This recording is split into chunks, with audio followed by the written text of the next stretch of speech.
Good evening, ladies and gentlemen, and welcome back to another round of the UK Sim Racing GT3 League Season 7 as brought to you on the premier sim racing platform available only on PC, known as iRacing. And today we mark the end of the first half of the season with round number 6 at the venerable Circuit de Spa-Francorchamps. That's right, ladies and gentlemen, we're heading to the circuit, which will in the very near future be playing host to a number of series, and particularly the real world 24-hour Spa, and indeed last weekend we had the iRacing 24-hour Spa, although it should be admitted with some controversy, of course, with a lot of the very professional drivers taking to the grass cutting simulator variant of iRacing, but that will be not permitted tonight, of course. And if anybody doesn't know what I'm on about, we'll explain a little bit later as that controversy, but we're not here for controversy at UK Sim Racing. Indeed, we're a community that pride ourselves on the fastest and cleanest possible racing, and indeed that's what we've got on the agenda for you tonight. And indeed, as our drivers look to bring the first half of the season to a close, with there being no mid-season break,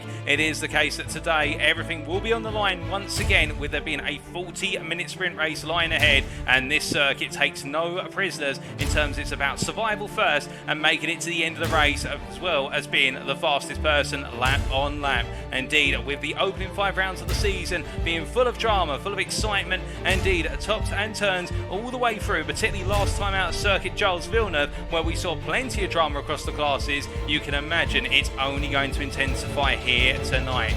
But it is the case that this broadcast is being brought to you as a post-round broadcast, whereby the racing took place yesterday evening on what was Sunday the 24th of July, but today of course is Monday the 25th of July, and we're bringing you all the racing actions as if it were live. So if you are tuning in right now and you are one of the drivers who took part in this round, we do of course ask that you don't spoil anything, you try to keep things a little bit tight-lipped, so that way our viewers who do not know what's played out, and indeed I as your host and commentator do not know how this race, indeed the qualifying or the practice sessions play out, it means that everybody gets that raw live experience as best as humanly possible.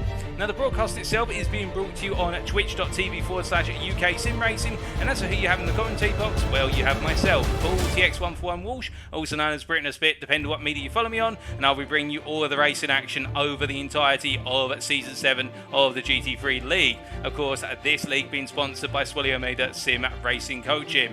But as we look to the calendar ahead still, and our drivers continue to make their way through this absolutely brilliant calendar, it is the case that last time out we're of course in Canada at the Jules Villeneuve circuit, and that, as we previously said, was a circuit that sprung a few surprises and also saw history made in the series, with a gold class driver taking the win, and in particular Nathan Foster taking that win come the end of the race in brilliant emphatic fashion. And before that, of course, we had in round number 4 our first feature race, which was worth double points at the Watkins Glen circuit, the Glen as it's more affectionately known in the United States of America. And before that we went to Japan for the Fuji Speedway on its debut in iRacing, of course recently introduced, and in the opening 2 rounds, winding back, round number 2 was Long Beach, and we also had the Hockenheim Ring for the season opener. But then when we look ahead, it is the case there's no mid-season break. The racing will continue in a week's time in round number 7, and we'll be heading down under for the recently introduced Sandown circuit. And my goodness, if any circuit could be calling itself the home of horsepower, it is the case that Sandown has that title, and it deserves it, and you'll see why in a week's time. After that, we'll be heading back to continental Europe for the Hungaroring, before heading our way back to Japan for Suzuka in round number 9.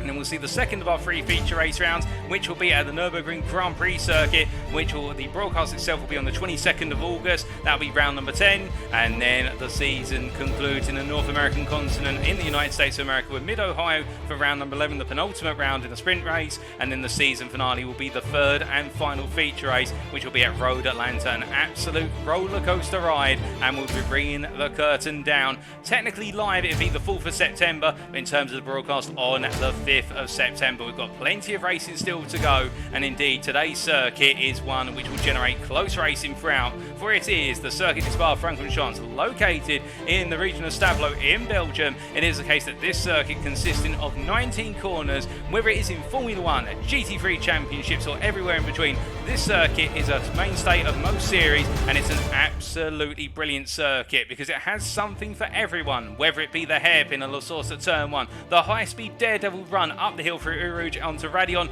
and down to the Kemmel Straight of turns 2, 3 and 4, and then the run to Lacom at turns 5 and 6, before exiting out to turn 7 into the downhill braking zone for Rivage Corner at turn number 8. We have No Name at turn 9, more recently renamed to X Corner in honour of Jackie X, of course the Belgian driver, before our drivers then have to make their way into the very tricky downhill ride. Much like the tricky uphill ride of Uruj and Radion, we have the downhill run of Puon, which is a major test of a driver's confidence to get off the brakes and get back on the throttle and commit to corner apex. It's then the Fanchis chicane of turns at 12 and 13, followed up by the curve to Paul Ferrier at turn number 15, but before that of course we have turn 14, and turns 14 and 15 are also known as Stablo 1 and Stablo 2, and then it's the run all the way up the back straight, all the way through Blanchimont, the fast left-hander, where our drivers will be as close as possible to flat out through the kink of 17 before braking into the slowest two corners on the circuit, the bus stop chicane at turns 18 and 19, and indeed it is the case, there are plenty of overtaking opportunities here at the circuit, whether it be in the run to turn 1, the run down the Kemmel Straight, the run in towards Puon and out down towards the Fanchis chicane, alternatively up through Blanchimont and into the bus stop chicane. Overtaking will come rather rapidly, and it's all about keeping your cool, whether it is a 10-minute race or a 10-hour race. It is the case that Spa is a circuit you have to outlast. It's not a circuit that you have to take easily, you have to tread lightly. But indeed, one driver who knows all about treading lightly and knowing when to get the right balance in the car and how to perfect the technique is Swelio Meda. And let's hear a word from our sponsor, Swelio Meda Sim Racing Coaching. Hello guys, my name is Suelio Almeida. I am a multi-champion sim racer and professional racing coach with more than 1,300 hours of experience so far. My background is a little bit odd. I'm actually a master in piano, in classical piano. I have more than 16 years and more than 10 international and national prizes in piano competitions and music competitions. With my musical background and all experience about technique development, I brought these skills to sim racing and developed many new methods and many new ways to efficiently practice and find time in racing as well. Because of that background, I did very well since my very first coaching session that I started because I had to pay my tuition here in Montreal doing my master's degree at the University of Montreal in piano. This is the rig that I had when I started my first coaching sessions 2.5 years ago. By that time, I was already within the 0.38% top drivers in the world in iRacing. Back then, I was already able to claim my first overall season in Formula 3 in iRacing, which is a very difficult achievement as I was competing with former World Championship drivers. I ended up collecting many other championships as well. In 2021, I was able to claim the Porsche Esports Spring Challenge Canada Championship title, Swelio Almeida in the number 3, your champions, which actually put me in a real Porsche 911 on a real track for the first time in my life.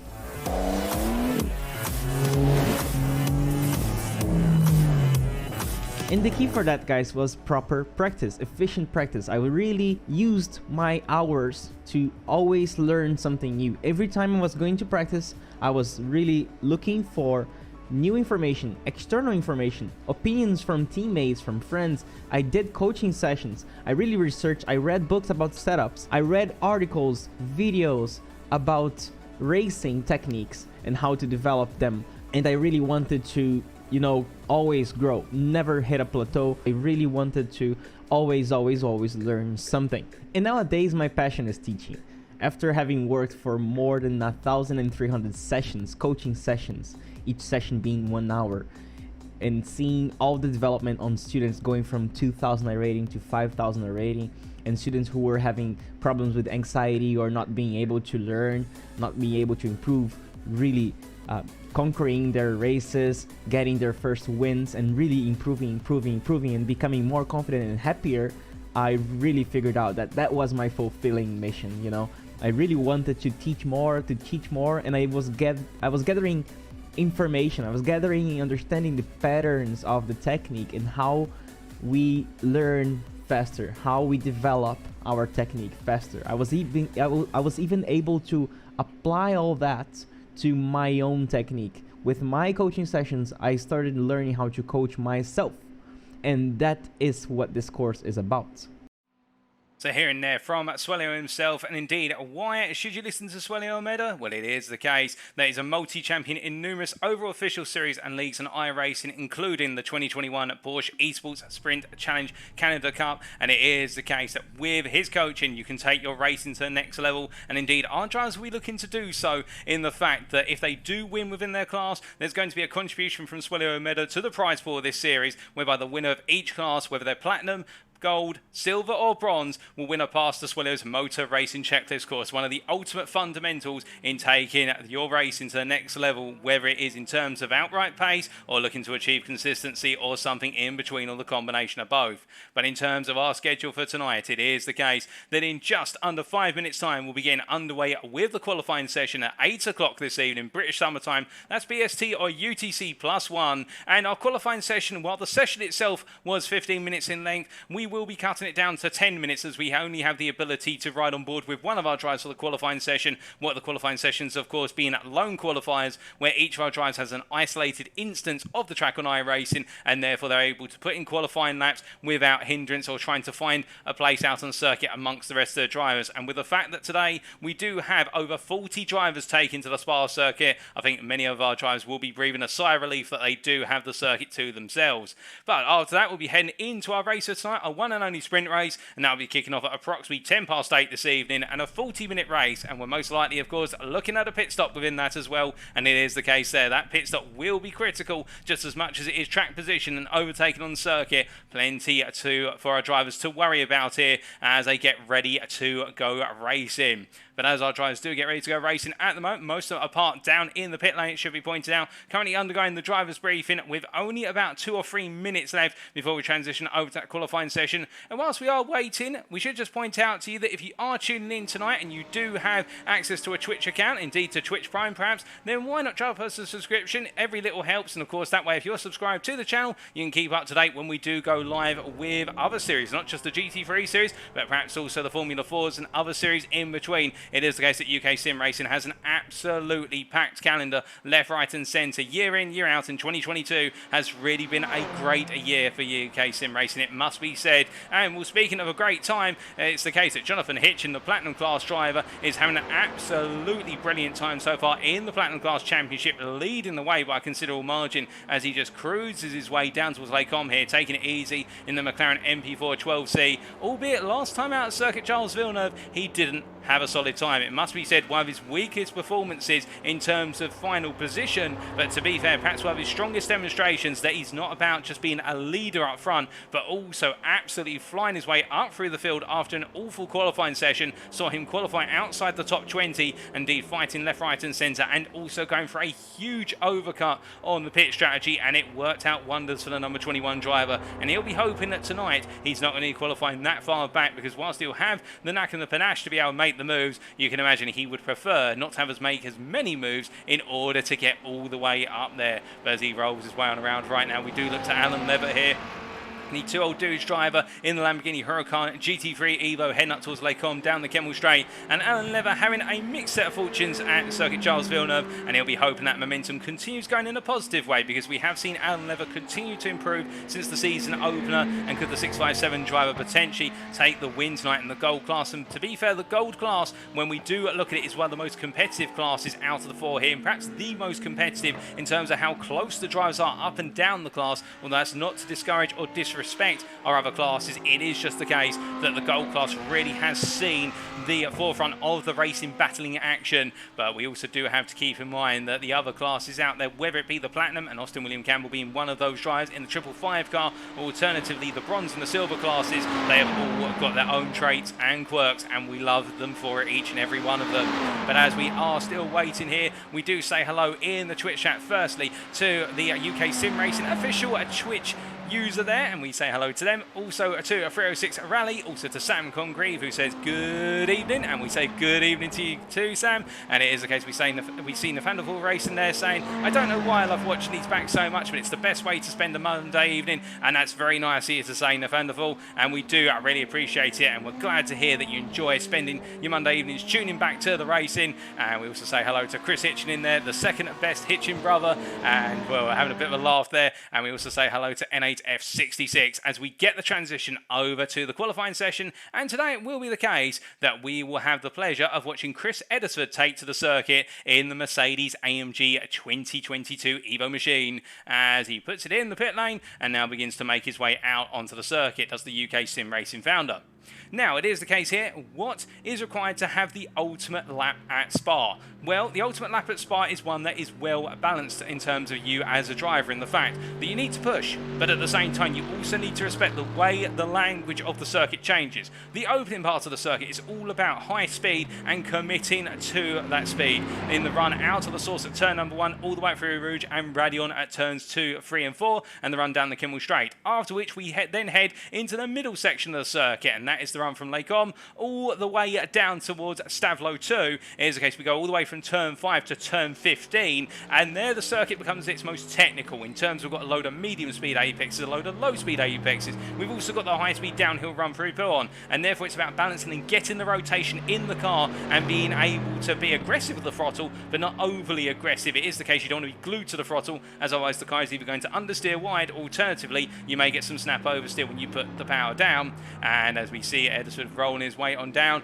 it is the case that in the final sector, meanwhile, we see that return to power, where it's about getting a good exit out of Stavlo 2 at turn number 15, and it's the full throttle charge to Blanchimont. And if our drivers can commit to being fully on the throttle, going through Blanchimont corner, all the better, as close as possible, and then the heavy braking zone of the bus stop chicane, and that is going to be where our drivers will be making those overtakes, but also looking to outbrake one another as much as possible to complete the lap, as the Eddersford here really taking his time nice and gradually on this warm-up lap. And do keep in mind, of course, our drivers have 15 minutes in qualifying to set laps, and they only have 4 laps. They have the out lap, and then the 4 laps after all count. So it is the case that Eddersford right now, I think, just taking it easy, trying to find a feel for where the car is right now in terms of those track conditions and getting that temperature in the tyres, and now starting to build a bit of momentum as he makes his way through Stavlo 2 and heads on through towards Blanchimont here and building up that speed as he goes. And we do know, of course, that with the Mercedes-AMG, it is one of those cars very strong in the power. We have seen so far since its introduction to iRacing in the recent season, it is the case that this car an absolute monster on the straights, whereas in the corners, it is the case that the car can be a little bit tricky in terms of it naturally wants to understeer, what with the weight being located more towards the front, it being a front-engine rear-wheel drive machine, but at the same time, if the driver can master bringing the car around, it is the case it can be very strong. But as we see Eddersford rolling its way out of the final corner, we do now ride on board here for Eddersford's qualifying lap. So as he heads across the timeline and down towards turn number 1, down towards the source here, and braking into the corner, looking to the left, braking just after the 100 metres, about 90 metres from apex, getting close to the wall and stamping on the throttle immediately there, and now charging all the way up the hill towards La Source and Radion. Well, not La Source, sorry, Rouge and Radion, I should say, correct my language. And as he heads on through here, let's just listen.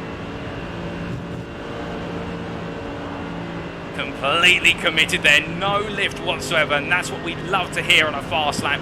Full commitment up the hill and now onto the Kimmel Straight here, heading up towards an excess of 160 miles an hour by the time he gets to the braking zone for Lake Com, and looking to his left here for the start of the entry curve on the left hand side, and braking meters before it as he rolls his way into the chicane, right into left, and now as he goes out to the rail, bringing the car to left, but that's the understeer and the Mercedes kicking in there, and you can see compromising his line slightly, going into the right hander of turn 7 before now down into Rivage corner, braking at the curbing on the left hand side as it starts, and trying to keep as close as possible here to the apex curve, just bringing that throttle back alive as he exits the corner, and now into exit, flying his way over the apex and immediately stamping down the throttle, letting the car understeer wide there with its weight being transferred, and now down to Pillon here and looking for the start of the right hand curve and braking just after it there, about 40 metres from corner apex, and as he rolls his way through the first apex, now full throttle down through turn number 11 and heading in towards the Flanders chicane.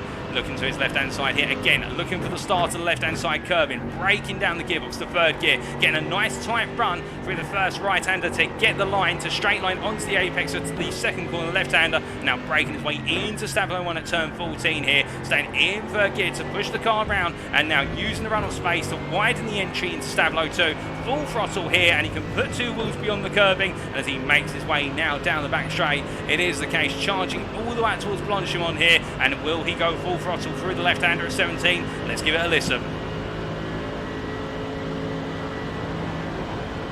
Completely flat out there again, and now making his way in towards the bus stop chicane, just braking, whereas the left-hand board there, the 100 metre board on the left-hand side, coming all all the way down the gearbox and absolutely savaging the apex curb there of turn 18, less so on 19 because it's a raised sausage curb, and as he crosses the line here, it is going to be what is a 2:16.343. A nice lap there from Edisford as he now proceeds to jump back to the pit lane. But indeed, what a lap that was, and that just gives you a feel for how much you have to push here at Spa-Francorchamps in terms of that first and that third sector. And then we saw the contrast in the midpoint of the lap going from Les Combes all the way down to Stavelot 2, where Edison had to balance the car a bit more. But of course, the thing with the Mercedes AMG, he can abuse the curbs a little bit more aggressively compared to the other cars in the GT3 class, but that is where the AMG is stronger in terms of its curbing, and he has to use that to offset some of his other factors such as the innate understeer. Whereas we'll see, for example, our Audi drivers or our McLaren drivers, they will not be able to use those curbs as aggressively. If they do, they'll find that the car's rear end will most likely kick round because those cars are much more sensitive to curbing typically.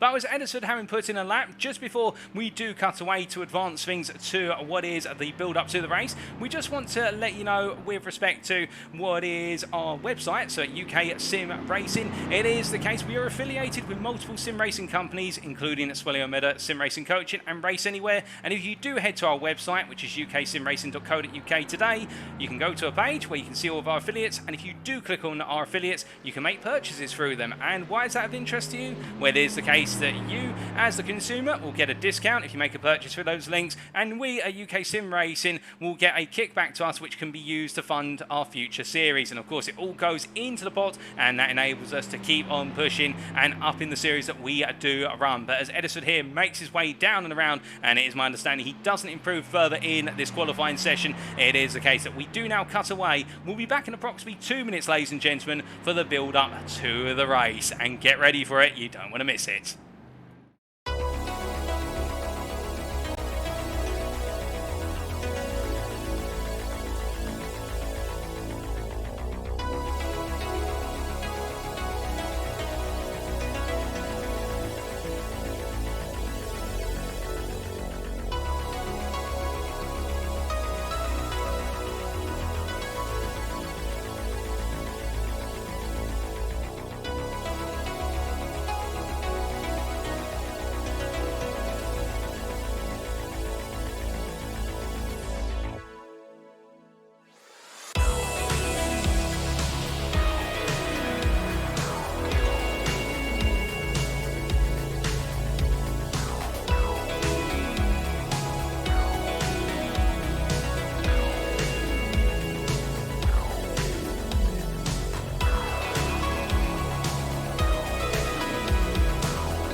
Alright, ladies and gentlemen, without further ado, we now head to the purposes of the formation of the grid, and let's take you through that grid for the purposes of round number 6 of the UK Sim Racing GT3 League Season 7 here at Spa-Francorchamps. Si Anthony took pole position in the end on a 2:14.396, the best part of the 10th clear of what was Jonathan Hitchin. They line up on the front row, the two Platinum drivers, with Si Anthony having a brilliant lap for Symphony Esports. On row number 2, Sam Congreve and Austin Campbell there, and they are followed by Damien Lobbett from Symphony Esports P5 and Stephen Kennedy from TGC Racing P6.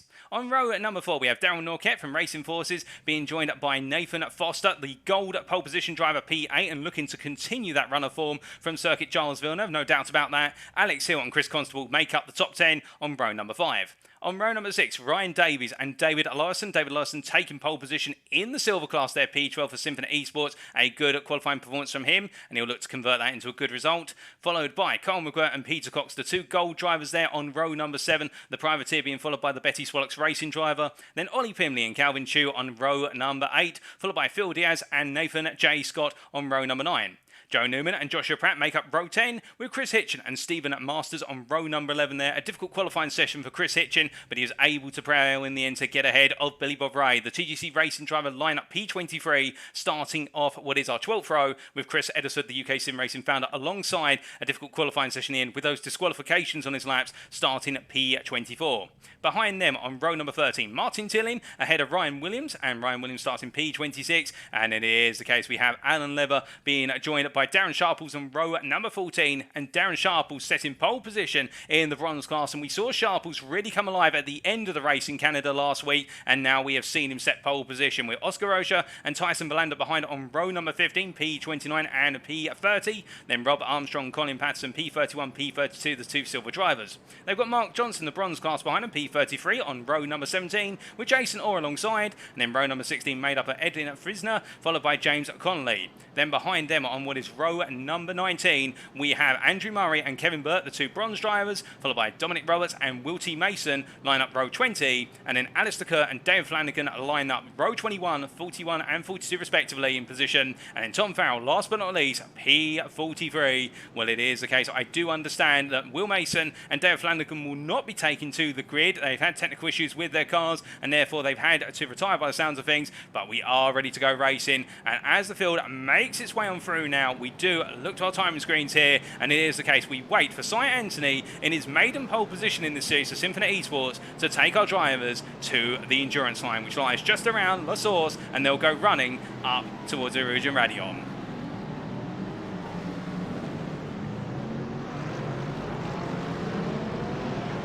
And it's lights down, away we go already. Cy Anthony has gone very early there. He's decided to go literally on the exit of La Source. Well, my goodness, he's called it very quickly. And now as they all make their way up the hill, it is the case that all the drivers looking to stay close to one another. But that's definitely a surprise for the good number of the drivers in the field. It has caught many out there as they all make their way through Rouge and Radion for the first time of asking. But everyone's made it safe, although we see there is the case a bit further back. Mark Johnson under pressure already from what is behind Jason Orr as they head down the Kemble Straight. And as they come charging on down here, it is the case a little bit further up. We're hearing that Damien Lobbett and Sam Congreve have been in a bit of a side-by-side battle, but Johnson having to keep Frazina and Orr at bay as they make their way down, and they'll be heading free wide into Lake On for the first time of asking. And as they do, Frazina there, we're going around the inside to outside line here, and he's not going to gain the position, as meanwhile it is the case that, oh goodness me, we've got a bit of an incident there, and that is Peter Cox pointing the wrong way. He's had a spin, I believe, coming out of turn number 7, and he's parked up and waiting, but goodness me, it is the case that the misfortune of Peter Cox, the fortune of others, as Anthony leads, 10 down to Bill Corner here, ahead of Jonathan Hitchin, followed by Austin William Campbell. But William Campbell here has a lot of pressure in the form of Sam Congreve, and Sam Congreve going on the offensive nice and early as they make their way down to the braking zone. But I can tell you it was the case in the run to Lake On.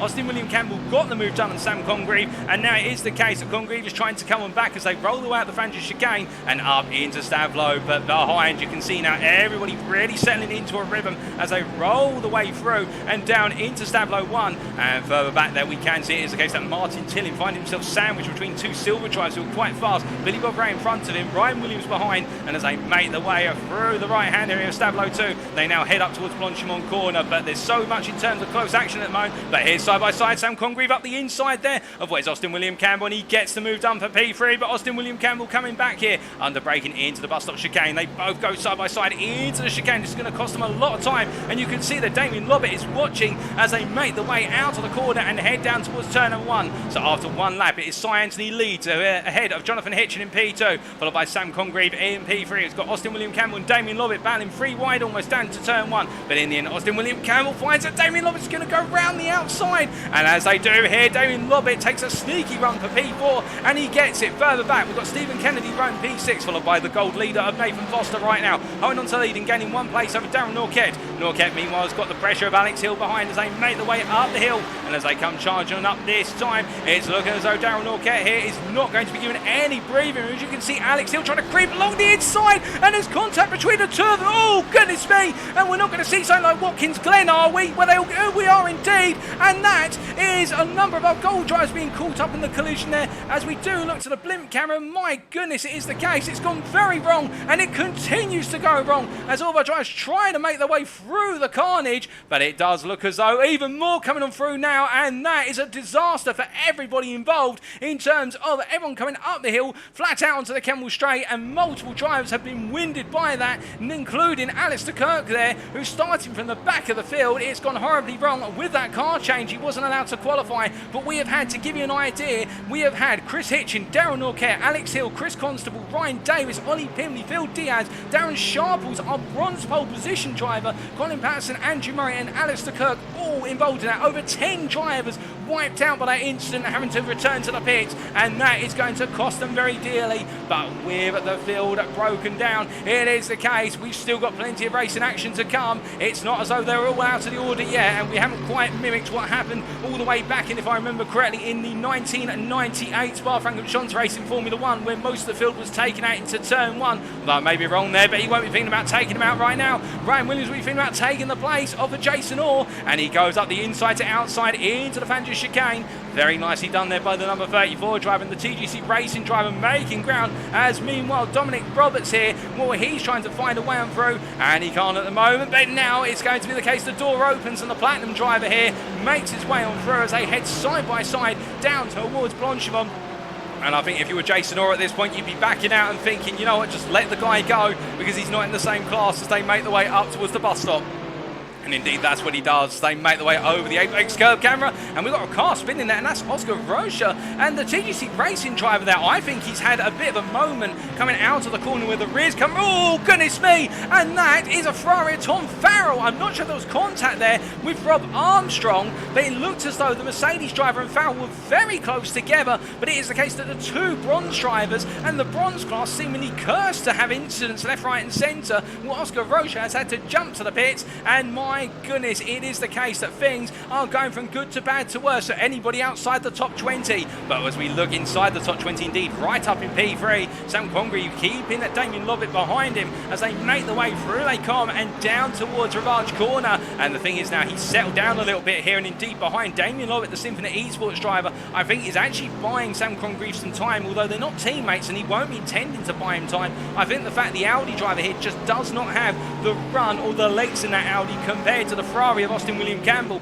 but it's in this midpoint of the circuit where Damien Lovett is able to really extract the strength out of the Audi, which is its rotation and handling. But as he makes his way down through Bourne Corner here, you see Austin William Campbell still staying close, and a little bit further back we do have Carl McGuirk here, who's trying to put pressure on Stephen Kennedy as they roll the way on through, and of course the privateer chasing after Kennedy. He's going to look up the inside. There's no way through that time, but Kennedy does go a little bit deep, but he does bring the Ferrari together on the late point of the apex of turn number 12, and as he rolls his way on out here, I think Stephen Kennedy is definitely going to be feeling a bit of pressure as they roll the way through Stablo 1 and Stablo 2, in the fact that McGuirk is chasing after Nathan Foster, and right now Nathan Foster is not too far away. Here is your gold leader. He started in what was P8. He's gained 2 places since the start of this race, and Nathan Foster right now, you can imagine, would love to get another top 5 overall, if not be on the overall podium as he makes his way through Blanchimont. But I think he's got to worry about the fact he has got Carl McGuirk, who, remember, McGuirk was denied what should have been a clear-cut gold class win last time out at Circuit Giles Villeneuve, with that contact with Dan Ferrier as they both made their way towards the pit entry midway into the race. Of course, we don't know the specifics with regards to who was at fault there. In this case, I haven't had a chance to read that stewarding report with regards to that one incident. I do apologise, but Carl McGuirk was incensed by what happened, and as a result today he's looking to come back as strong as he possibly can. And as he makes his way out to turn number 1 right now, the number 888 driver here, he can see that gold lead is right in front of him if he can get past the Platinum driver in front. But Nathan J. Scott, meanwhile, in P9, P3 of the gold class drivers, he's got Calvin Chu, followed by David Larson, and then Joshua Pratt in pursuit. And David Larson, your silver leader, finds himself comfortably clear of what is the rest of his peers right now. You've got to go all the way back from P11, a long way down to P17 to find another silver driver. But speaking of it, all kicking off behind, there's Nathan Foster at a 3 wide there with Damien Lovett and also Stephen Kennedy. He navigates the pair of them, and Stephen Kennedy now side by side with what is Oscar Rocha there. In the case, Rocha, who's come out the pit, has had to essentially move out the way under blue flags, and I think he might have been sweating a little bit, the TGC Racing driver, because that was uncomfortable for him. There's no doubt about that. It looked uncomfortable from the camera, and I would imagine that he had to really think about where to put that car, because it could have gone horribly wrong. Meanwhile, a little bit further behind, we can see there's also a couple of other drivers who've come out the pits a lap down, having to yield. We're hearing that Tyson Belander's into the pits as well. I think there's a problem with his car, but meanwhile, we do now ride on board with Joshua Pratt here, the BMW M4 driver, battling for P11 versus David Larson, and also P10 and P9 versus Nathan Scott and Calvin Chu as they make their way down through Bourne Corner.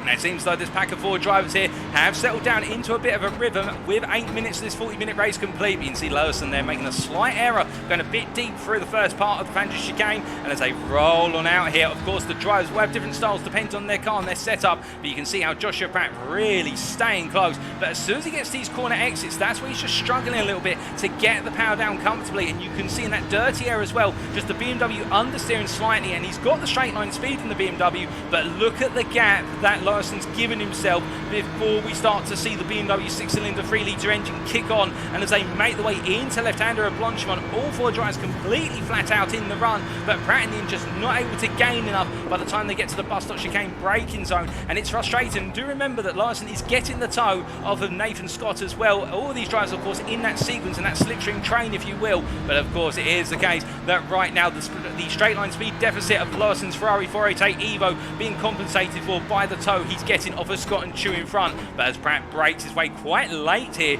into La Source, it has to be said that he is trying now to really get closer. I think he's trying to size up and move in the run down the Kemmel Straight, and will ride on board as he makes his way through Rouge and Radion here. And just listen to the difference in the car this time.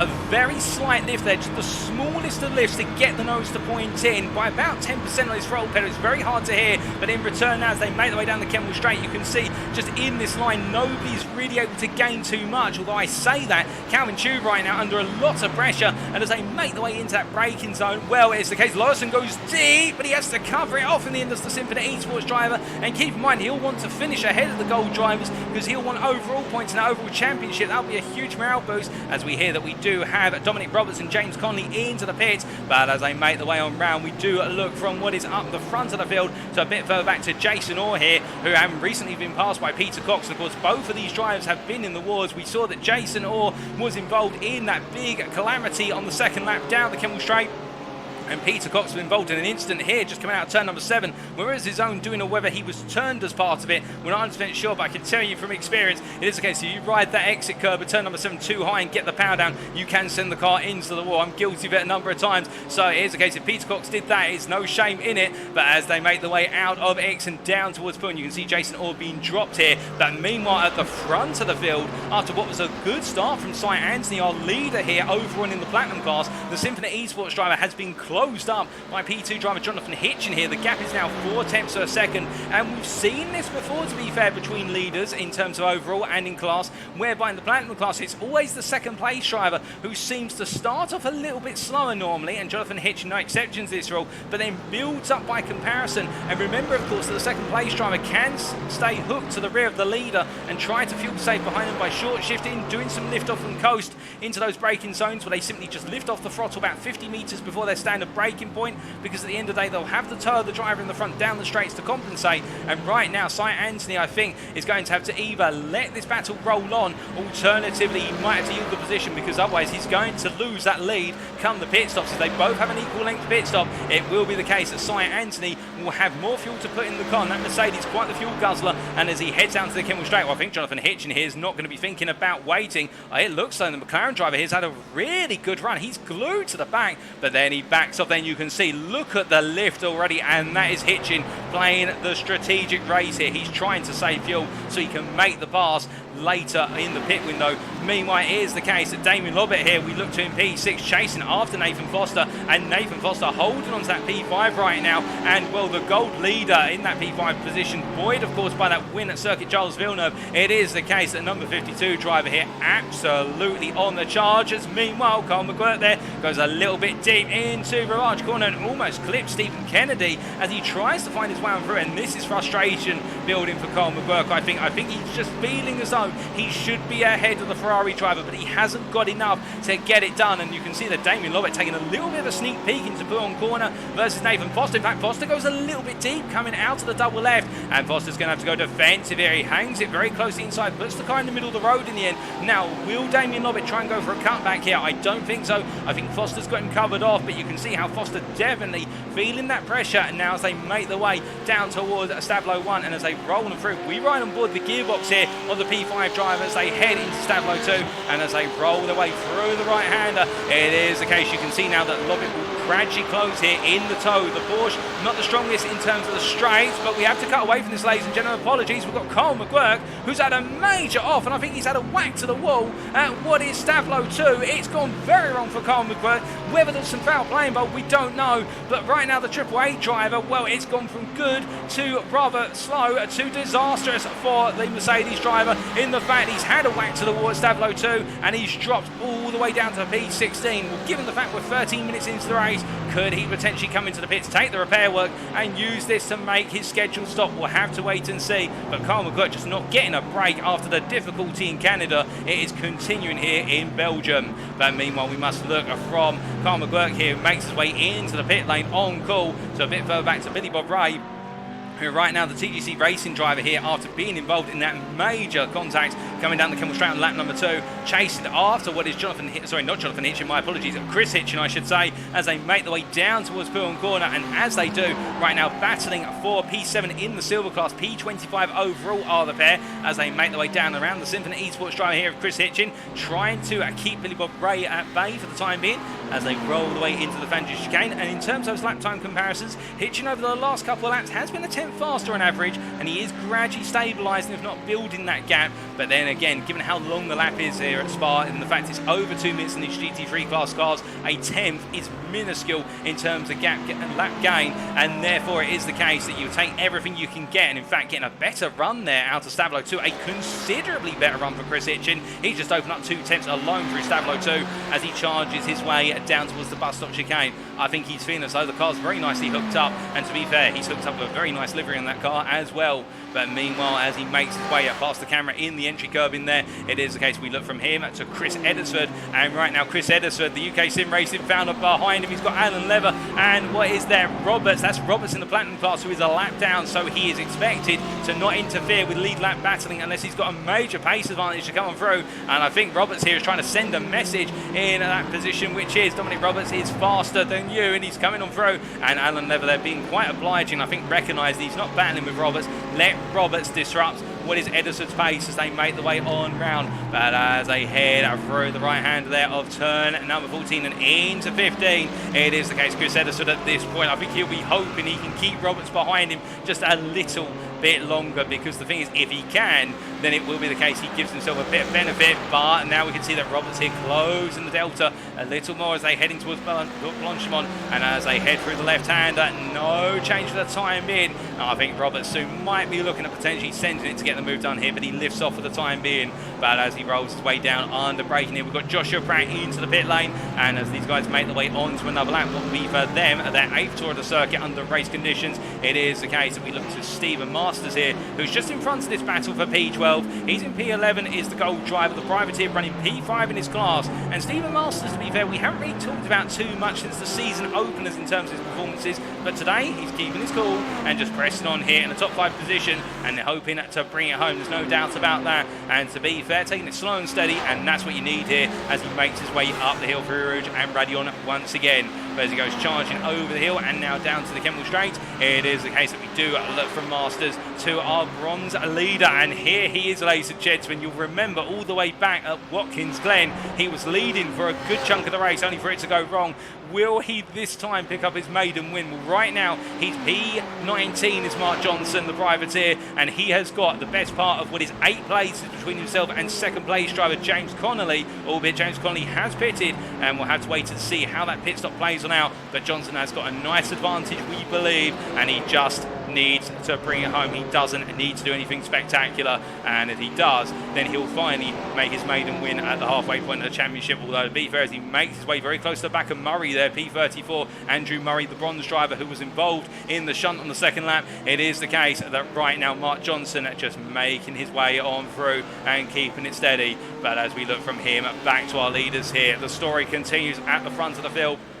And we can see it is the case that Cy Anthony from Symphony Esports right now holding on to that lead by 4 tenths of a second ahead of Jonathan Hitchin. And Hitchin continues to stay there, just lurking menacingly, and I do think that Cy Anthony, every time he looks at his rearview mirror, he'll probably be thinking, can you not just politely go away, Hitchin? You're too close for comfort right now. And Hitchin will obligingly simply say, no, I'm going to stay exactly where I am and just coast along behind you. Because that's what he's doing here, and he'll be waiting to see if Anthony does make a mistake. If he doesn't, he'll consider going for the move and use that as the leverage, because he will have saved the fuel to get the jump in the pits, we do believe. But as they make their way through the source this time, Sam Congreve, meanwhile, P3, and gradually creeping closer. He caught up by 2.5 tenths that last lap to Hitchin and Anthony. It is a case of Sam Congreve, after making his way into P3 and clearing Austin William Campbell, who's in P4, and a bit further back there, you can see Austin William Campbell here leading Nathan Foster and Damien Lobbett into Eruge and Radion. It is the case now, Sam Congreve allowed to enter into a bit of a race of his own, and we've seen that, to be fair, from Sam Congreve, just how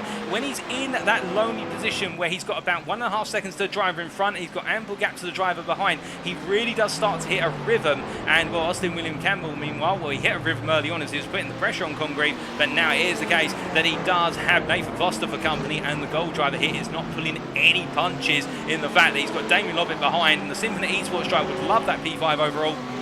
And Nathan Foster saying, if you want it, come and get it. But meanwhile, speaking of coming and getting it, we do look a bit further down the order, and here is Alan Lever, who we ride on board with here. He's been closing up to the back of Chris Edderson for the last couple of laps, and now in the battle for P12 overall, P6 in the gold class, we see Edderson there making a slight error. The car just drifting a little bit, coming out of turn number 6, trying to take a bit too much steering lock out of 6, and the car kicking round as we see that Oscar Roche on the inside of Fangis, and not Fangis, my apologies, Rivage corner, and that is very uncomfortable for the bronze driver here. He hasn't got anywhere he can really disappear off to, and he can't just vaporize himself out of existence. It is the case that right now the gold drivers have to navigate the way on through, and I think Rochat are dealing with the situation as best he could there as they made the way through, and now down to Pool they go, and Alan Lever has lost out there for being cautious, to be fair, and not putting pressure on the bronze driver as they roll the way out of Pool. But you can see Edderson has opened up that gap quite sizably as they make their way down towards the Fangis chicane. But as they roll their way through turns 12 and 13, we do look from them to what is our P2 driver in the silver class, running P15. Just following up behind here is Edwin Fazina, and we see the Ferrari driver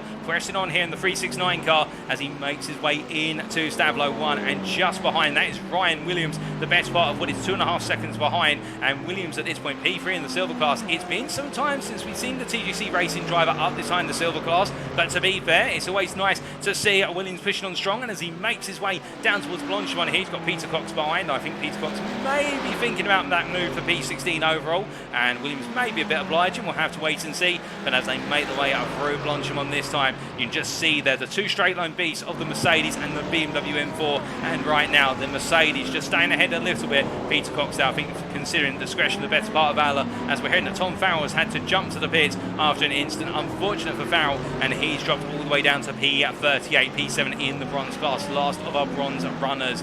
But as we do look now towards what is a P12 here, Chris Edderson once again, as we make our way beyond the halfway point of this race in terms of time. We still have 19 minutes to go. Chris Edderson right now under pressure here from what is Lever behind, and I think Alan Lever here will take a look around the outside in the run down towards Lake Con. But the thing is, it's one thing to catch, but then to get past the Mercedes on the straight, you've got to be going some. And again, Edderson can just simply park the car in front there and say, no you don't. And as they make the way through Lake Con, it is the case that number 7 Mercedes are looking very strong in the straights, and I think Edderson here just knowing how to get the throttle down in order to open that gap. And you can see that as they came out of Lake Om through turn 7 and down into Ravage now, he's able to open up just a little bit more of a gap, no more than half a tenth, but it's that half a tenth every time that keeps him safe. And Alan Lever's really got to take a lot out of the car now in order to be able to get the move done, or he's got to get Edderson to make a mistake. But the thing with Chris Edderson is, if he makes a mistake, you have to tell me about it, because it's quite rare, and we've only seen a couple on camera so far, including that one up at Lake Comet turn 6 earlier, and that was a minor blip in what otherwise has been a very smooth run as he heads down towards what is turns at 12 and 13. But as he rolls his way on through in terms of things building elsewhere, I can tell you it is the case that we still have our two leaders overall, Anthony and Hitchin, separated by only 4 tenths of a second. But meanwhile, one driver we haven't talked about for a little while is Calvin Chu, and here he is, the P7 driver overall, running P2 in the gold class. And we do have to cut away. Apologies for this, ladies and gentlemen. Here is towards Mark Johnson. He's just had a major off and a shunt into the wall at what is put on corner. And, well, it is the case that the bronze curse comes back once again. Whoever leads the bronze class seems cursed to have an instant, and he has had one. But it doesn't, in fact, it doesn't look as though he's had too much of a knock to the car. Perhaps a knock to the rear. Perhaps he's missed the wall and just had a spin at put on corner. We can't look back, unfortunately, due to limitations on iRacing replay file, we should say. But right now, Mark Johnson, well, that advantage he had has been cut to a degree as he now brings himself back up to speed. But meanwhile, here is Colin Patterson making his way past Andrew Murray for P32 as they roll their way down towards Blanchimont here. And we've got some drives into the pits as well as I look out my commentary box window. It's Nathan Foster who's into the pits from the lead of the gold class and from P5. And well, where will that put him back out? We've also got Jason Orr into the pits and also Connolly who's coming. Oh, goodness me, and Andrew Murray there. And he has been in contact, and that is Mark Johnson. Well, I'm not sure there if Johnson broke into the back of him or what's happened as they both slid the way across the corner. But that is a very difficult situation. The weird thing about it all is Mark Johnson a lap up on Andrew Murray, who was in P2 in the bronze class. Mark Johnson comes on in here. Well, I think Mark Johnson at this point, I think he'll be putting his gloves down for 5 seconds once he gets stationary in his pit box and thinking, right, take a deep breath, just get it to the end and win this one. But as he makes his way down the pit lane, the very long endurance pit lane, of course, which runs all the way from the final corner up towards where's the Kenmore Straight, we do look here from Mark Johnson to our race leaders of Cy Anthony and Jonathan Hitchin, and right now they stay as they are, and as they make the way on through what is the Fender chicane and down towards Stavlo 1, you can see Sam Congreve has caught up very gradually here as the pit stops continue, and a lot of our drivers, particularly our top 20, trying to stay out as long as possible and wait for that window to rise. And to be fair, if you look at the circuit map in the top right corner of your screen, you can understand why, because there's not really anywhere on circuit where there's not a driver out on circuit, and therefore it's risky to pit unless you know there's a window available, because if you get caught in traffic, your undercut could turn into a nightmare and you lose time rather than gain it. And that's why this top three, I don't think any of them want to yield just yet. They're all waiting to see who will be the first to flinch, but Sam Congreve is definitely closing up here as they use the runoff area of the bus stop chicane to widen the exit and get the power down and head on towards another lap. And Austin William Campbell and Damien Lobbett in the rear of the camera shot there. Don't forget about them. They're battling for P4 and P5 in the Platinum class and overall, with of course Nathan Foster coming into the pit only a lap ago. But meanwhile, we see here it is the case that Nathan Scott finding his way past David Larson, who's gone into the pits as the silver class leader, and behind we do have that, I believe that is Robert, a lap down as the Platinum class driver, trying to find his way up past Nathan J. Scott as they make the way through the right-hander of La Source, turn number 1. And you can see that Alistair Kirk from RD Simsport, and we should point out that he's made a recent change in terms of team, as Alistair Kirk moving from TGC Racing to RD Simsport, and as he heads up the hill behind the drivers right now, it has not been a happy day for Kirk, to be fair, after the car swap as well as many, he was not allowed to qualify and involved in that incident, of course, down the Kemble Straight on the second lap, and it has not gone his way, but plenty of rounds still to go for the very fast 51 driver.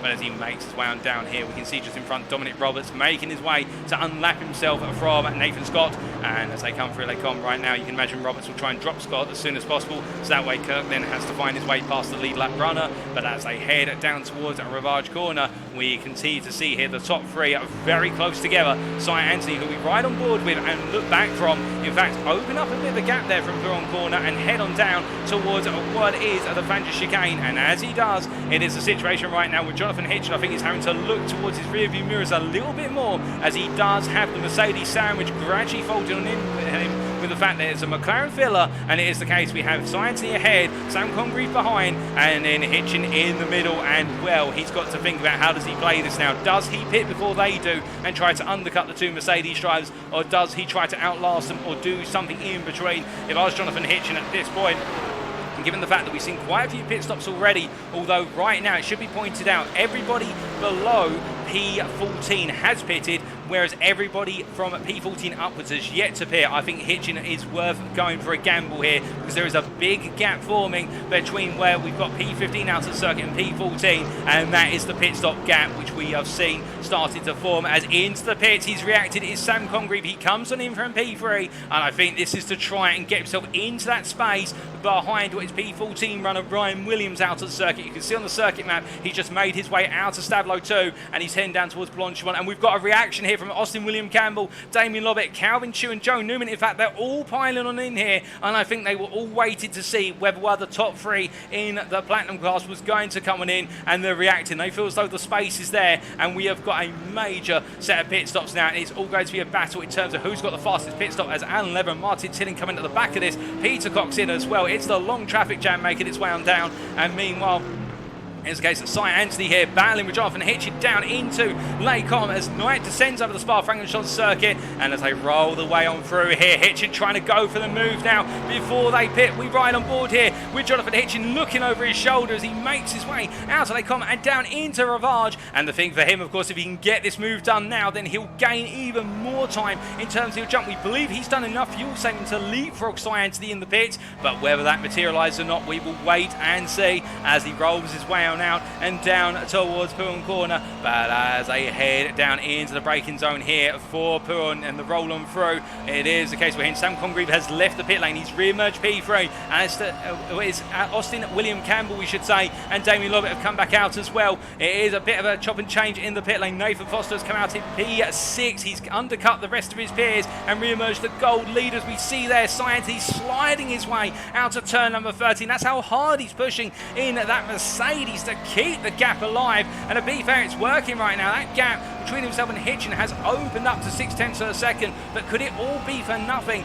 as they roll their way now down towards Blanchimont Corner? Have we seen any changes in the pit with regards to all those drivers who came on in? I do believe that Nathan Scott has lost some place. In fact, he's just lost a place to David Lowerson. That may have been where David Lowerson pitted before them, and he's jumped back into the mix. But Jonathan Hitchin lifting off, and again, lift and coast, saving fuel, and surely they'll both be coming into the pits now as they roll the way through. Indeed they do. They're the last of the drivers to pit, and now we would expect that if our prediction's correct, Hitchin will come out the leader should he pit correctly, as Cy Anthony there wounds one of our cones, and I'm sure Marshall will pick that up later. But meanwhile, we do look here to the battle from the emerging pit, and we see Nathan Foster. There goes a bit deep coming out of Bourne Corner, and this is for P4 out of the circuit right now, and Nathan Foster then backs off after jumping ahead of Austin William Campbell. And as they make their way through the Fangers chicane, well, Nathan Foster, to be fair, doesn't need to battle these guys too hard. His main objective is to win in the gold class, and if he can take the overall points as well, he'll take them. But he's got a nice gap of 7 seconds to Calvin Chu, who's P2 in the gold class, P7 out of the circuit. And I think Nathan Foster here needs to make a decision. Does he battle them hard, or does he let them go?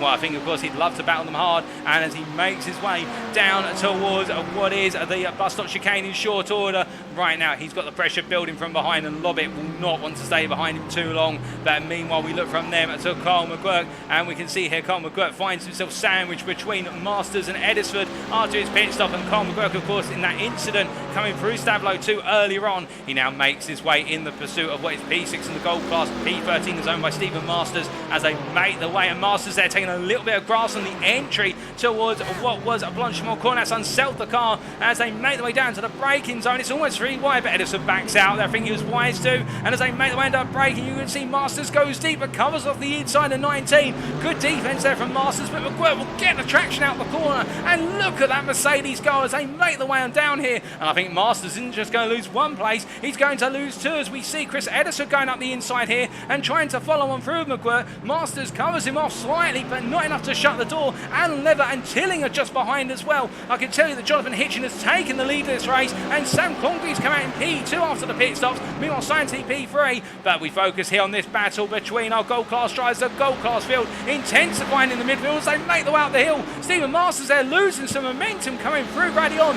and as they head down to the Kemble Straight here, it's going to be the Mercedes charge. Masters puts it in the middle of the road. He forces Edison to the inside. Behind, Lever tucks in, trying to get the toe here and get involved later on. But it's Edison who tucks it on in as we see Carl McGurk ahead. Edison takes it to the inside line there. Masters gives him the space, but in the end, Edison's not able to stay alongside, and so Masters holds on. As meanwhile, Tilling there takes a little bit of a snipe to the inside into turn number 7 versus Lever, but in the end, he has to back out. There's only going to be one thing that would have happened if he'd stayed there, and that would have been Lever going for a spin, and Tilling, with guilt on his face, would have recognised it, so that's why he's backed out. But Martin Tilling here, do not count out the privateer. He's being very smart with this and staying in the fight. as they make their way down towards Pulham Corner right now. You can see Peter Cox not too far behind, and after everything that's happened to Peter Cox, you can imagine the Betty Swallows Racing driver might be saying right now, hey guys, there's 8 minutes left on the clock, mind if I join in? Well, if he can get close enough, he's definitely going to turn this into an absolutely brilliant 6-way fight for P6 in the gold class, P13 overall. But meanwhile, we must cut back up to our gold leader, who right now may not be battling with his peers, but he's battling with the platinum class drivers here. Oh goodness me, and Damien Lobbit there almost losing it. Going through Blanchimont Corner, the rear of that Audi stepping out there as he tried to cut back on the apex curb, and the curb had none of it in the Audi, and as they roll their way through bus stop chicane right now, Damien Lobbit is pushing so hard to find his way past the Porsche driver, but he just cannot find a way on through. But look at this, Calvin Stewart and Joe Newman are gradually inching ever closer to the goal leader here. That gap is coming down little by little, and further back you can see there is the case that we do have Nathan Scott ahead of David Larson here, and David Larson, the silver leader right now, he'll be just looking to bring it on home. But we should give you a quick update with regards to our overall leader here of Jonathan Hitchin. You can see how that fuel saving has worked out for the McLaren driver. He is 3.5 seconds clear of second place driver Sam Congreve, who in turn through his pit stop is ahead of Cy Anthony, and Cy Anthony losing 2 places for 1 pit stop. It has not worked out for him today, as meanwhile we look back here, and this is Damien Lobbit out the inside and Nathan Foster, but it's inside to outside through Lake Arm. He tries to hang it to the inside into 7. He keeps his nose in. Foster gives him the space, but uses the Porsche's rotation there to stay ahead. And as they make their way down to the braking zone this time, we ride on board here with Damien Lobbit, and I can imagine that in the cockpit of that Symphony eSports car right now, the Platinum Class driver may be feeling just a little bit of the heat with regards to trying to find his way past the Gold Class leader as they head on down towards Pulham Corner here. And as they roll on down this time, nose to tail into the braking zone, you can see Lobbit braking literally at the point that Foster takes, and that's why he inches ever close. They got Ollie Pimley behind them down in P30. He's a lap down, so Pimley will only get involved in this if he feels as though he's got the pace to get past the pair of them. But I think he's going to sit and watch there as we see Nathan Foster taking a bit too much curb on the first part of the Fangers chicane, and there's a run wide as we see Damien Lobbit there flashing his lights, and I think flashing his lights to simply say sorry. I think there was a small tap between the two of them, but as they make their way out of Stablo 1 into Stablo 2, Lobbit all over the back of the Porsche driver here. This is brilliant. And as they head up towards Blanchimont Corner here, which way would he go this time? He takes a peek to the inside. Can he get his nose alongside? He's going to go for it. And as they head into the left-hander here, one of them's got to back out, and it's Damien Lobbit who comes from on the inside to take P5. But has he got it done yet? Is it the case? Foster will try and come back at him. We'll wait and see as they head down to the bus stop chicane. And no, Nathan Foster backs out in the end. I think if he was going to be passed, he may have decided, if I get past, I'll let it go. And in the end, he settles for P6 overall for the time being. But wait and see if Lobbit can keep him at bay. Meanwhile, in that long train of gold drivers battling for P6 in the gold class, P13 overall, I can tell you that Colin McGurk has found his way past Stephen Masters, and after doing so, now Masters is really the cork in the bottle for P14, P7 in the class. He's got Edisford, Lever, Tilling, Cox all behind him in long sequence.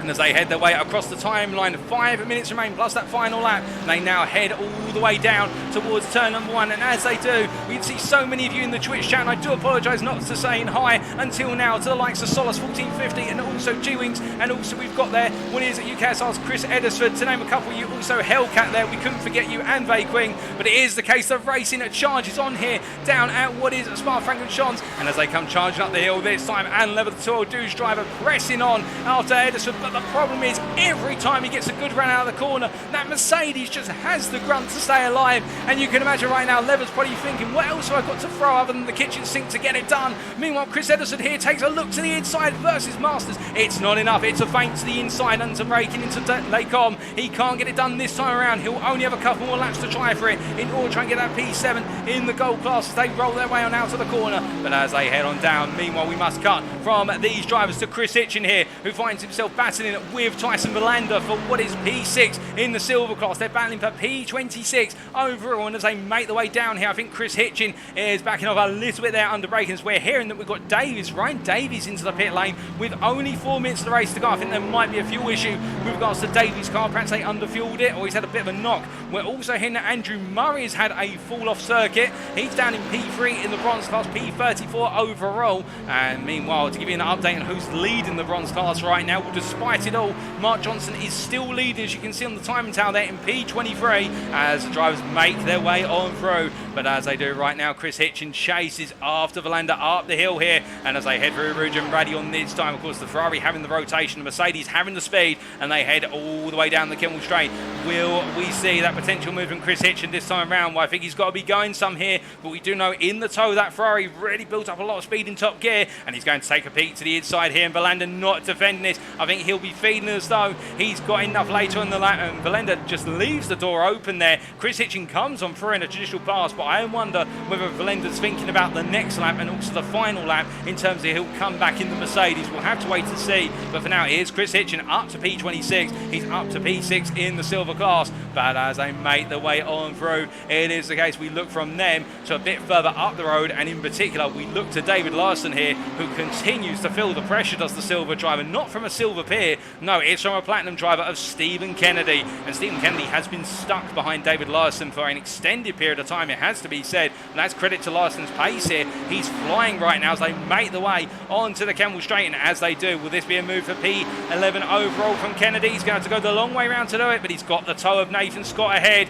Here's the case the BMW driver is aiding this pass to an extent, but as they make their way side by side under braking, Larson lets it go there as Kennedy goes round the outside and gets P11 in a nice move round the outside. Credit to him as he goes charging down towards turn number 8 and onwards towards P number 10. But as they do, meanwhile, we must look to Damien Lovett here, who finds himself being hotly pursued by Nathan Foster after making the pass to P5. But Damien Lovett now in a bit of a no man's land here. He's not close enough to go hunting after this man, Austin William Campbell. The gap between the two of them extending to 2.5 seconds, and that gives you a picture of just how much Foster was holding Lovett at bay, or he would feel that way. But in terms of their battling, it's credit to Foster and Lovett together, of course, both on equal pace. But Austin William Campbell has been given breathing room, and also to be fair, Austin William Campbell's last couple of laps have been a couple of tenths faster, even after Damien Lovett made the move for P5. But as we look from them to back to the long gold train that starts off with Stephen Masters here in P14.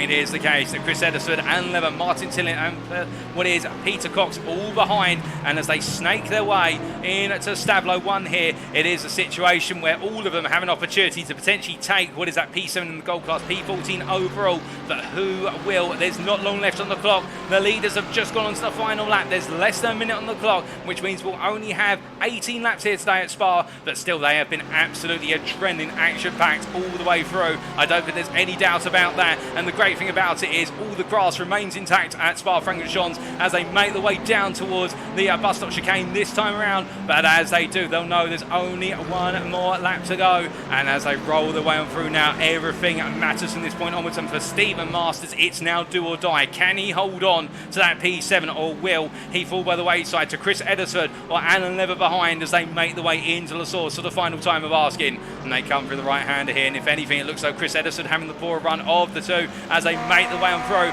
And we look back here from Stephen Masters' car as he charges all the way up the hill here, completely on a mission now to run away from Edersford. But as you can see here, the gap is half a second as they make the way out of Radion and onto the Kimmel Straight. But now this is where the Mercedes gains. It's 4 tenths behind, it's 3 tenths behind, it's still coming. The beast from Germany charges on. Masters goes defensive here as this is right to do so, and the nimble Italian Ferrari holds the inside line here until they come as they make the way through. There's no way through right now for Chris Edersford. He has to wait. He'll have another chance come the run down towards the bus stop chicane, but will it be too late then? We'll wait and find out as they roll their way on through and down. Alan Lever stays there within arm's reach as well. Can he get in boldness? Can he potentially sneak the place of Chris Edersford?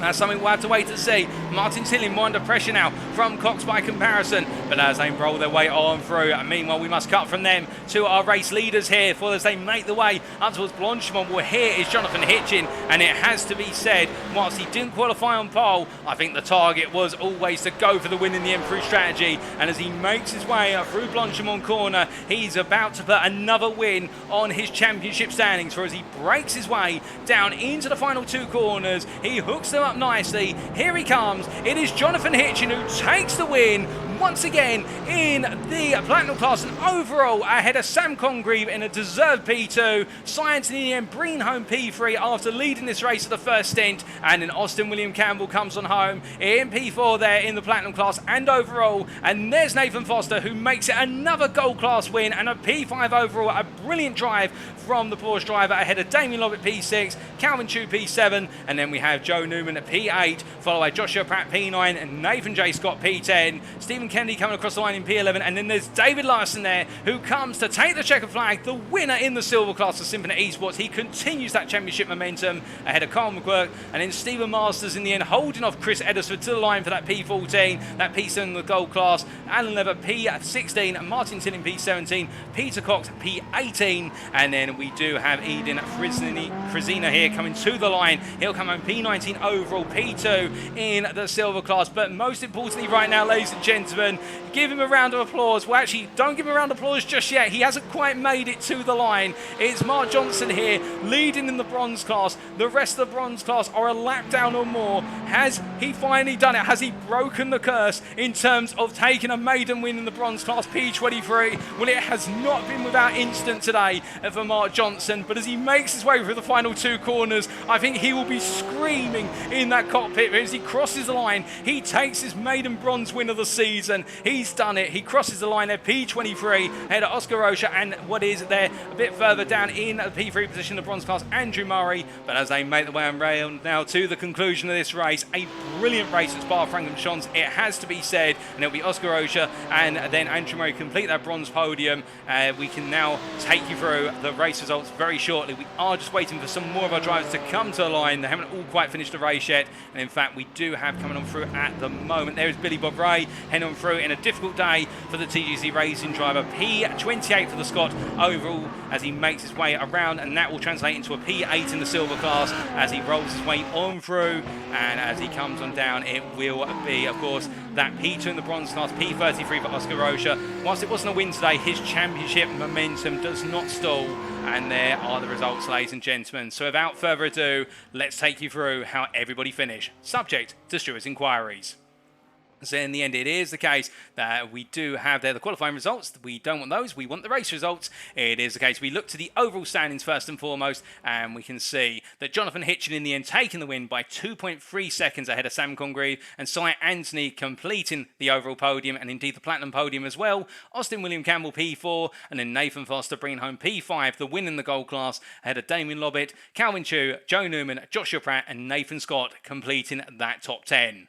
Then we look to the individual classes, starting off with the Platinum class, of course, and it is the case, as we mentioned earlier, Hitchin, Congreve and Anthony completing the Platinum podium, with Austin William Campbell able to stay with the top three in the opening stint, but losing out in the latter stint, but still a well-earned P4 there, and that'll go well for his championship campaign. With Damien Lobb at P5, with a bit of frustration, I think, that battle between himself and Nathan Foster, a great battle, but I think he'll be thinking if he could have cleared Nathan Foster sooner, he could have gone hunting for P4, but he's still got plenty of rounds to go, and that 2-second deficit to Austin William Campbell is something I think he'll feel he can close down. Stephen Kennedy, P6, in an up-and-down day for him, ahead of Dominic Roberts and Darren Norquette, with Alistair Kerr and Alex Hill completing the top 10, and Will Mason with that early retirement coming home in P11. Then we look to the gold class, and it is the case that in the gold class, Nathan Foster taking the win, 5 seconds clear in the end of Calvin Chu, and Joe Newman completing the gold podium ahead of Joshua Pratt and Nathan Scott, P4, P5. Carl McQuirk, P6, a difficult day for Carl McQuirk, and he'll be feeling as though that his championship lead now has been massively slashed to Nathan Foster, given the fact he was our championship leader going into tonight, and we'll shortly see just how much that has changed, with Stephen Masters P7, Chris Eddersford holding on to P8 in the end behind Masters, with Martin Tillin and Alan Lever completing the gold top 10, Peter Clocks P11 recovering there after a difficult start to his race, and then Ryan Davies, Ollie Pimley, Chris Constable, Phil Diaz and Dave Flanagan competing the gold standings. We then look to the silver class meanwhile, and it is the case that in the silver class, David Larson taking an emphatic win in the end by 22.7 seconds ahead of Eden Frizina. But we must point out, of course, Larson qualifying very well and qualifying high enough to stay out of the trouble. And we have seen that time and time again from David Larson. He has this knack for qualifying much higher than the rest of his class, and therefore he can avoid those early incidents, and it's boding him very well. That's not to take away from his pace, but it is the case that qualifying does mean a lot to Larson, and I think his rivals will be picking up on that if they haven't so already.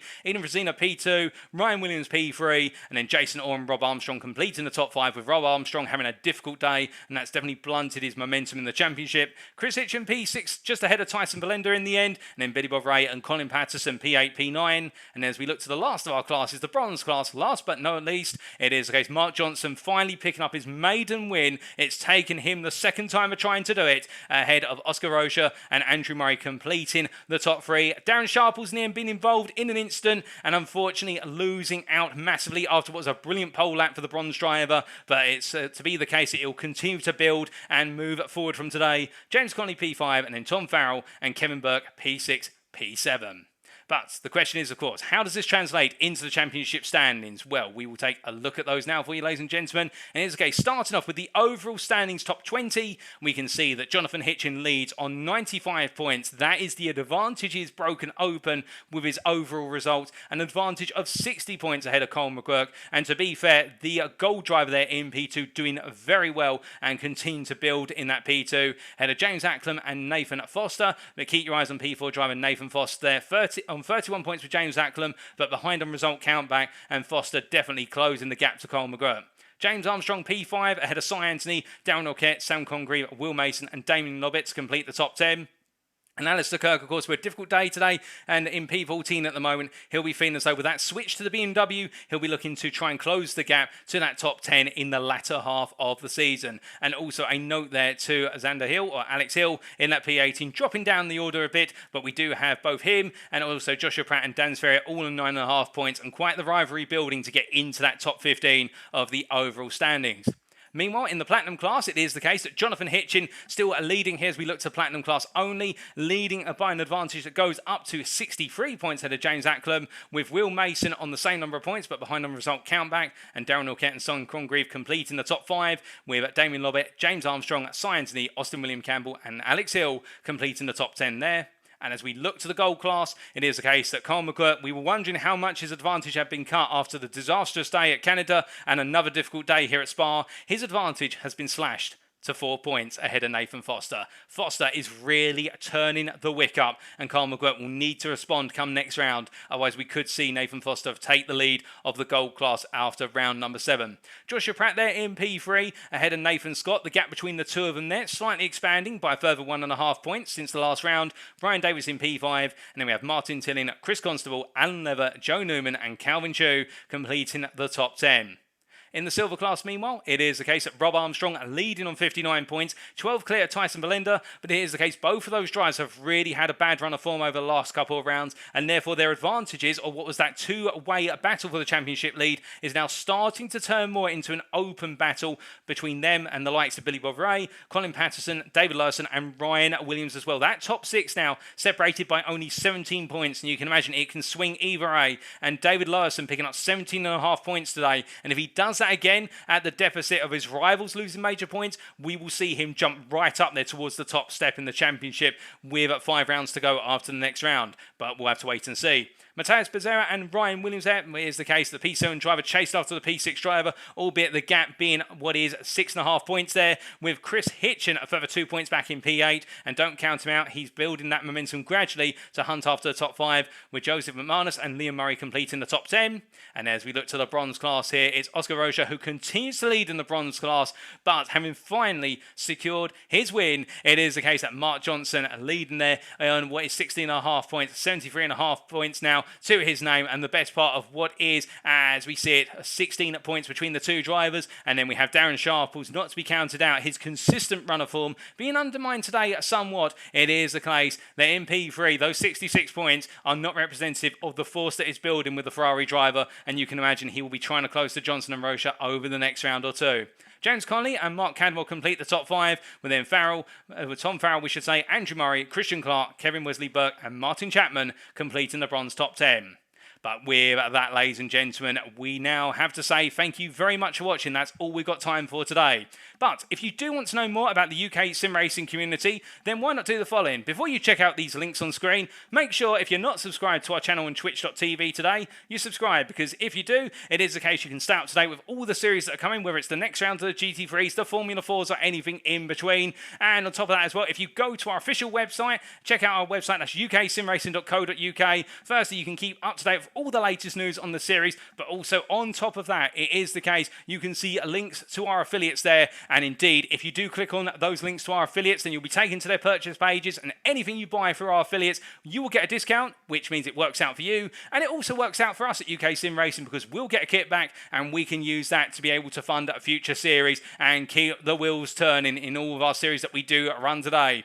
On top of that, of course, we have our Twitter. If you do find yourself Twitter inclined, you can go to twitter.com/UK Sim Racing _. And again, a big thank you to our affiliates, which are Swelio and Mida Sim Racing Coaching, and of course our sponsor for this series is Swelio and Mida, and also a Race Anywhere, the place to go to if you're looking for the creme de la creme sim racing equipment, whereby it's curated sim racing equipment, and they only aim to stock products which represent excellent value for the sim racing community. But with that, ladies and gentlemen, now our drivers are packing up their bags and they're making their way to Australia. That's right, we're heading to the home of horsepower for round number 7 in a week's time. It is Sandown, a circuit. Well, if you've never seen racing at Sandown, you're in for a treat. A very different style of circuit, it must be said, but one that will generate very close action, and we can't wait to see it. The race, of course, will happen officially on Sunday, the 31st of July, but we'll be bringing you all the racing actions if it were live on Monday, the 1st of August 2022. Put the date in your calendars, you will want to be there. But until then, ladies and gentlemen, that's all from us here at UK Sim Racing today, and I've been your host and commentator, Paul TX141 Walsh, and until next time, stay safe, stay well, stay smiling, but most importantly, remember to stay on track. Good night.